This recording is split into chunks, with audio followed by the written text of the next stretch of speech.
AdventHealth provides medical care to NASCAR participants. Safety campaign is launching in South American Adventist schools. Online resources are reaching Chinese people worldwide.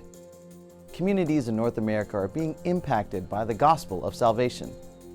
These and other news are coming up on ANN, your news program for the worldwide Adventist family.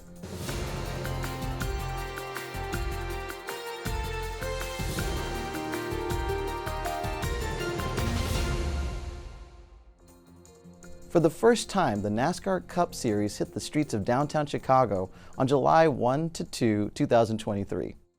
UChicago Medicine AdventHealth, a joint venture between the University of Chicago Medicine and AdventHealth as an event partner, provide medical care to NASCAR drivers, crew, and staff. AdventHealth, a healthcare system headquartered in Florida with over 50 hospital campuses across 9 American states, has a long-standing association with NASCAR. The Adventist institution has served as a founding partner and official healthcare provider at the Daytona International Speedway in Florida since 2016. The partnership between UChicago Medicine AdventHealth and NASCAR demonstrates their shared commitment to ensuring the well-being and safety of all participants. Now we will go to Florida, where reporter Tom Johnson brings more information about NASCAR and AdventHealth. Hi, I'm Tom Johnson. AdventHealth's NASCAR team is an important and frankly really cool sports partnership. The #1 AdventHealth Chevy is our race car. And recently, NASCAR fans wrote messages on the car to the Central Florida Division's healthcare heroes. Senior videographer Chris Miller was there when some of those frontline heroes got to see those messages. First time seeing one, yeah. Thanks for taking care of our patients. Thank you for the care you provide to our families and friends. Thank you, doctors, for keeping me healthy and able to attend Daytona 500. I appreciate each of you. It's nice ones here. Love our working heroes. They have so many of them, and they're so nice. Being in our position, our line of work, and on the front lines a lot, especially during the pandemic, made it really tough and stressful for everybody. But to see the appreciation that we get and people recognizing all the healthcare workers, it makes us feel really good. Definitely surprised, definitely. We were surprised, but I appreciate the opportunity to come out and able to read the different words of encouragement to all our doctors and nurses. So many nice compliments we got. Thank you, you saved my life. Yeah, Twice. Somebody else twice, wow. I'm hoping people that read it have that opportunity to know that we are here for them, that we're here to be that whole package. They have so many of them, and they're so nice. It would take forever to read all of them. The Adventist Education and Adventist Risk Management in the South American region launched the ALERT campaign. This initiative seeks to inform the entire school community of the value behind promoting a healthy study environment while providing guidance on how employees and students should handle situations involving active aggressors. The effort is composed of 2 videos, one for parents and another for students. Today we will be watching a clip of the first part, Students on Alert.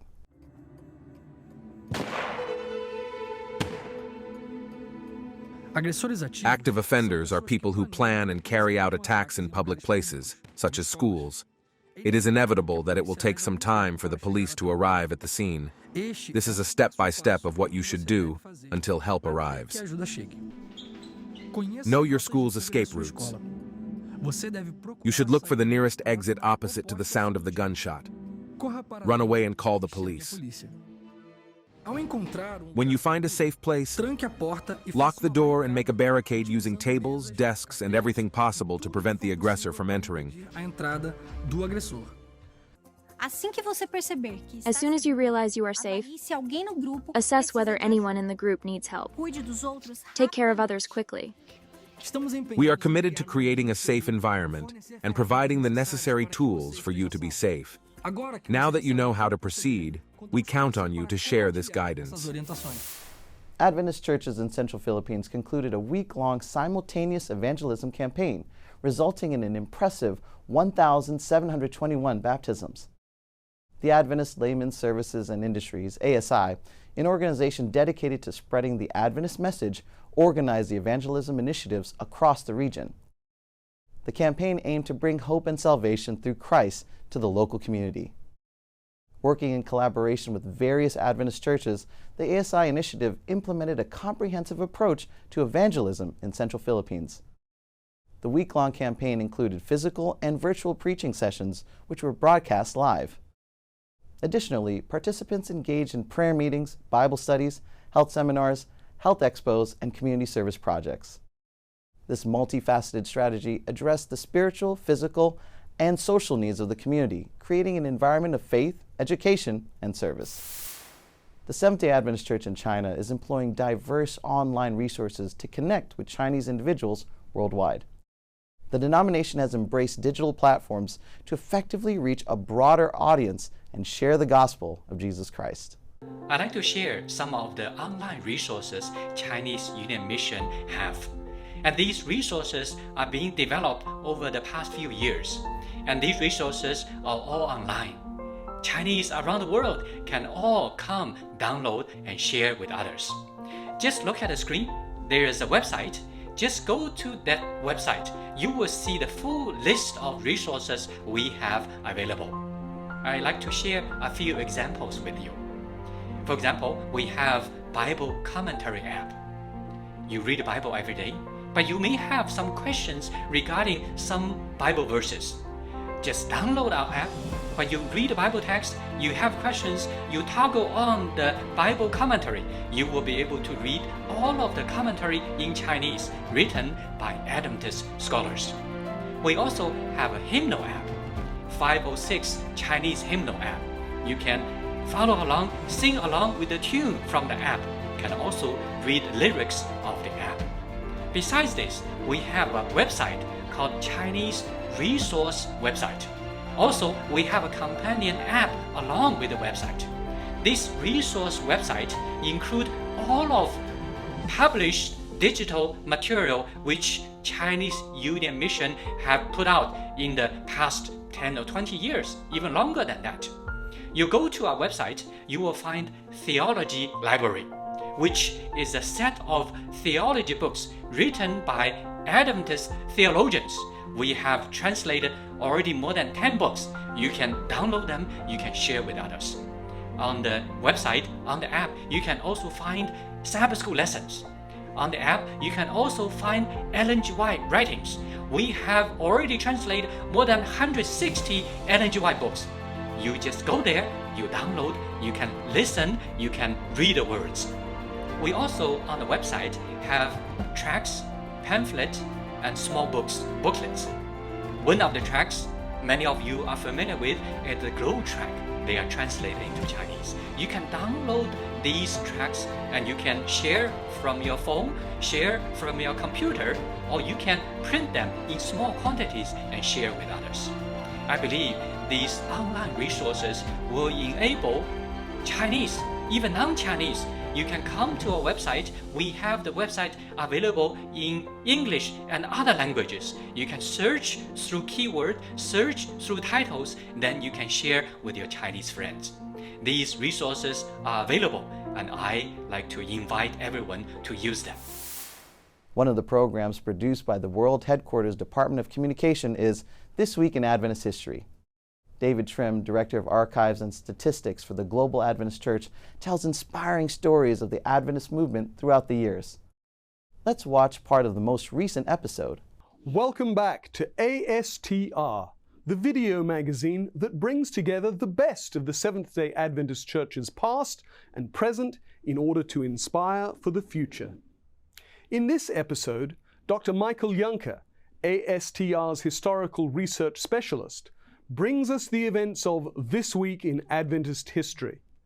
Then he joins me to bring you another moving and inspiring story from the Encyclopedia of Seventh-day Adventists. Next, Ashley Chisholm, our Research Center Manager, shares about the recent donation to the archives of the papers of much-loved former General Conference President Robert H. Pearson. Finally, Maggie Naira, the editor of the Seventh-day Adventist Yearbook, shares statistics about the Adventist Church's organizations and institutions. You will be surprised at how large the church is and how many institutions it has.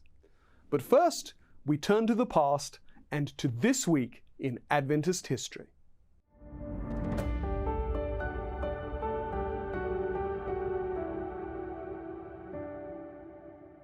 Another highlight of the communication department is the variety of languages of ANN Video. In addition to English, Adventist Church News is broadcast in Spanish, Carrera Solidaria de ADRA promueve inclusión y responsabilidad ambiental. Portuguese, Igrejas adventistas em todo o mundo celebram o aniversário 160 da denominação, levando pessoas a Cristo. French, Au Mexique, des pasteurs dialoguent et recentrent leur ministère pour mieux accomplir la mission. Swahili, Gen Ufilipino Kaskazini yakusanya mamia ya wawasilianaji katika chuo cha Adventista cha Manila. and very soon in Hindi. Visit adventist.news as well as the official channels of the church on YouTube, Facebook, and Instagram. Stay updated with the latest news and productions from the Department of Communication of the Adventist World Headquarters. It is beautiful to see what God is doing through and for His people around the world. Stay tuned, because after the break, we will be back with more inspiring stories.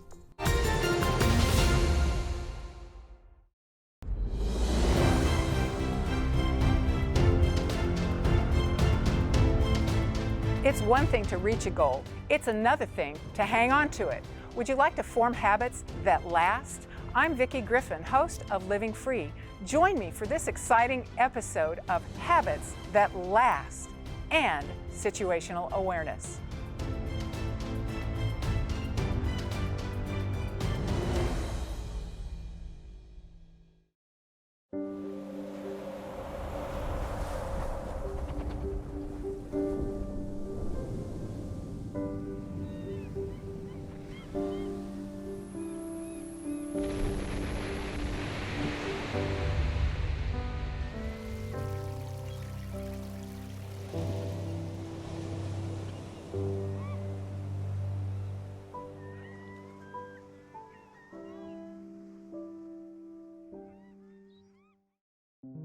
Did you know that fish have personalities? If you have a dog or a cat, you know animals have individual personalities, but we don't often think of fish having them. But in fact, they do. The most common way this can be seen is in how they relate to people and other fish. For example, pudding wife wrasse are very comfortable around divers, letting them get extremely close. This guy probably let something get a little too close. Others, like this little pearly razorfish, are quite shy and have rather clever ways of getting away from you. Some fish prefer to live in large families, like these yellow tangs in Hawaii, while others prefer a lot of solitude, like this blue angelfish in Bermuda. All this shows just how much the Master Creator loves diversity and individuality.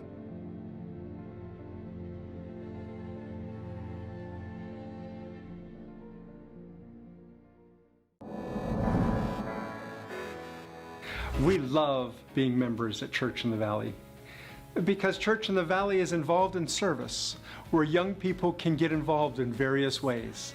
We appreciate the fact that our church has a passionate focus on young people, from adventurers to young adults, from pathfinders to youth, from Sabbath schools to acts of kindness.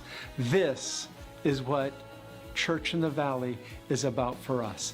And with all this, we see lives changed, people connecting with their Lord, and loving the mission of the Seventh-day Adventist Church.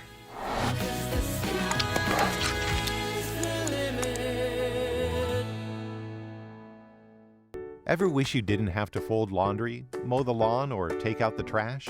A study published recently in the Archives of Internal Medicine found that seniors who expended the most energy on daily duties were less likely to have mental declines as they aged.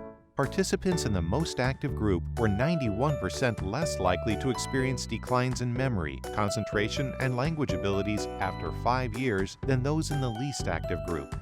And that's a fact. But there's hope.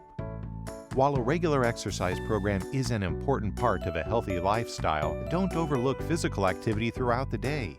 The seniors in the most active group burned most of their calories in activities of daily living, reporting doing more walking, climbing more stairs, engaging in more caregiving and volunteering, and just moving more overall.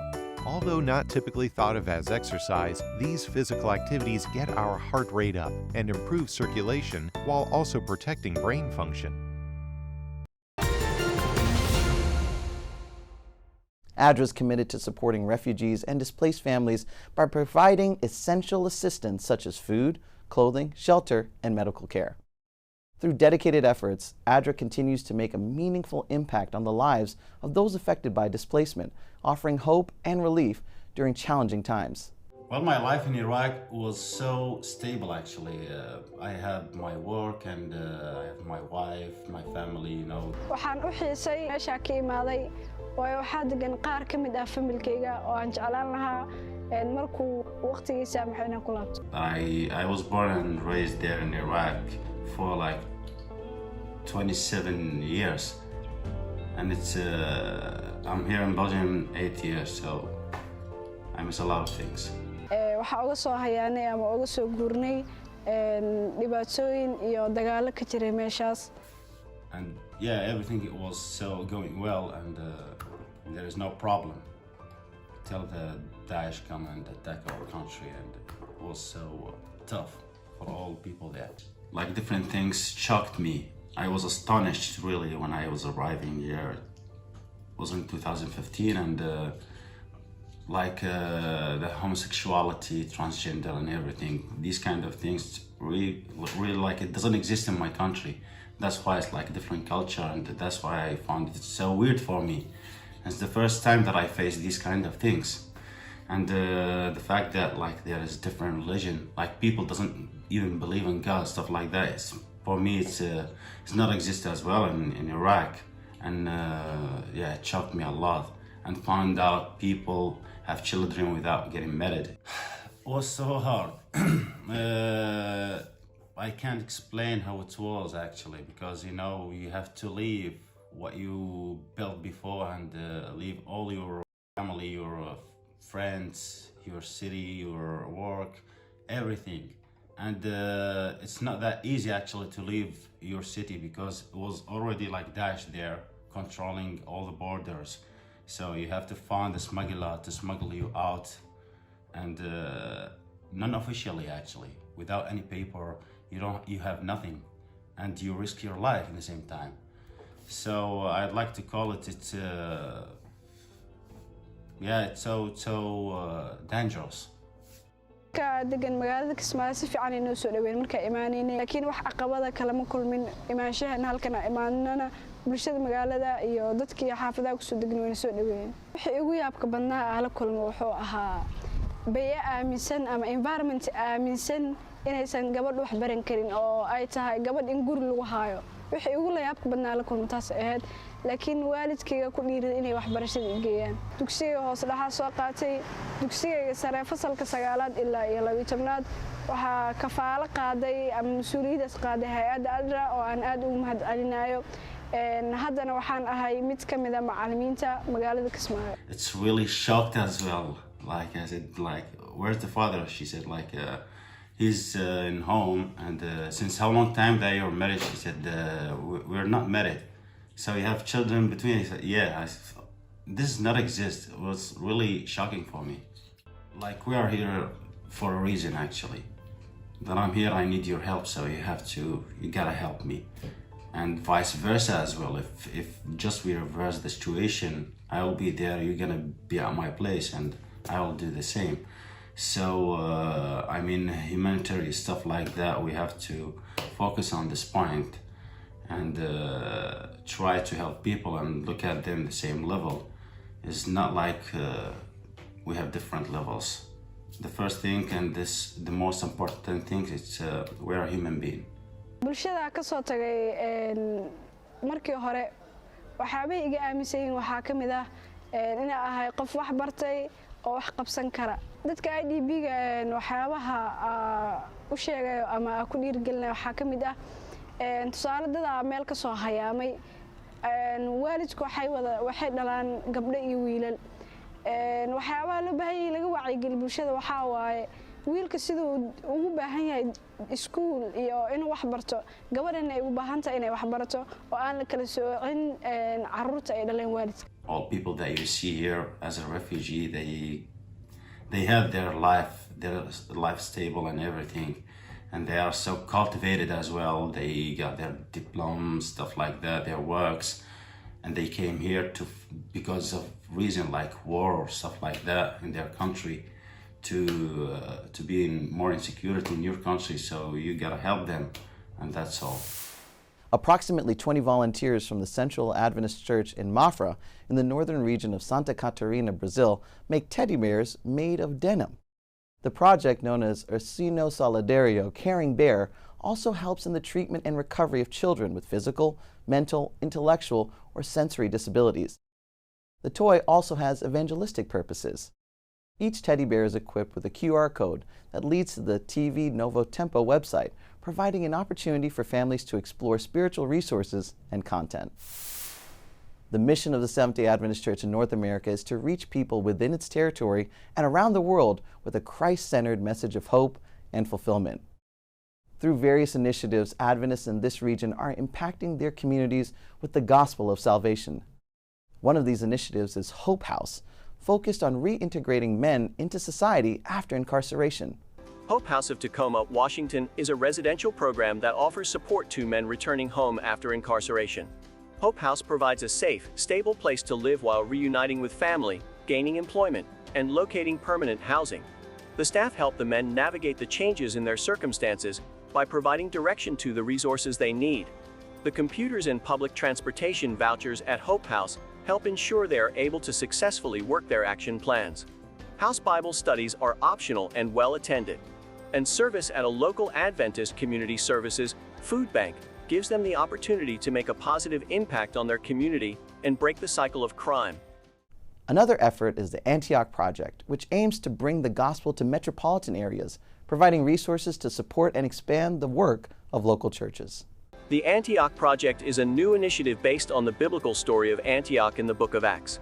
It aims to reach metropolitan areas with the gospel by deploying resources, such as people, money, and media ministries, from across the North American division to support and expand the work of local churches. The project is a collaboration between the division, union, local conference, and local church. The initiative will pilot in 3 cities: Dallas, New York, and St. Louis, with plans to expand to 20 of the largest cities eventually. The goal is to have a sustained presence of support for local churches over 3 years. The Antioch Project aims to focus resources, like a laser beam, on one particular city, leveraging networks to amplify the impact of local outreach programs.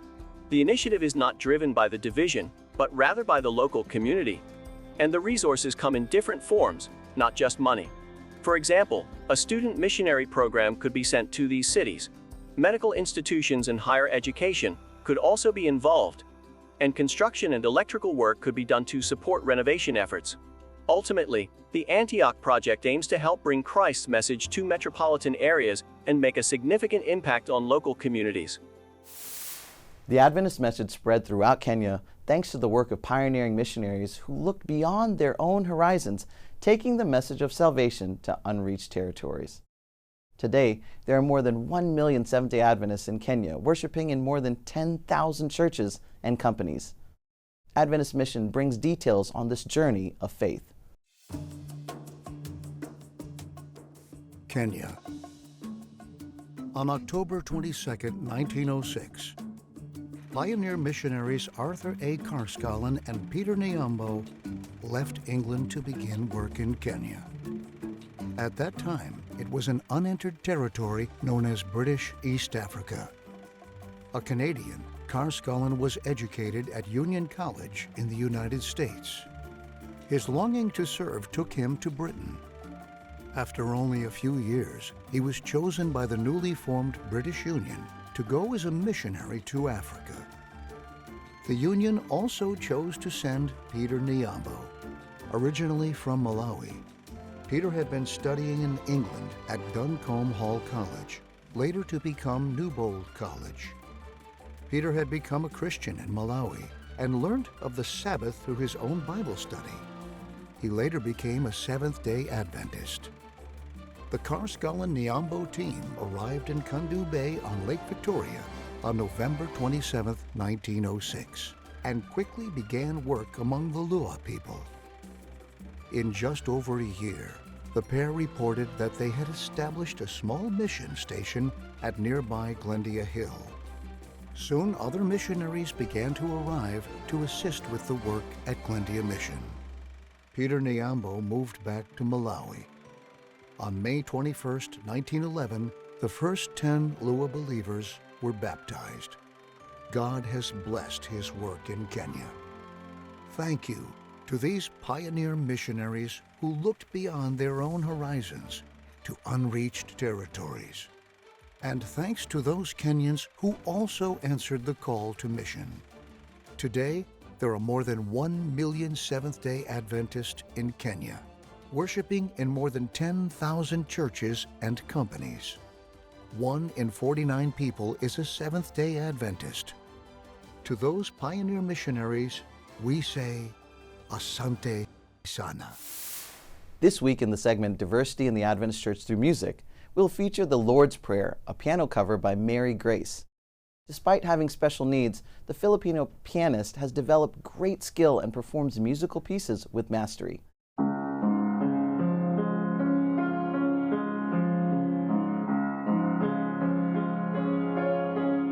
Mary Grace has been drawn to music since the age of 6 and credits God and her family for the discovery and cultivation of her talent.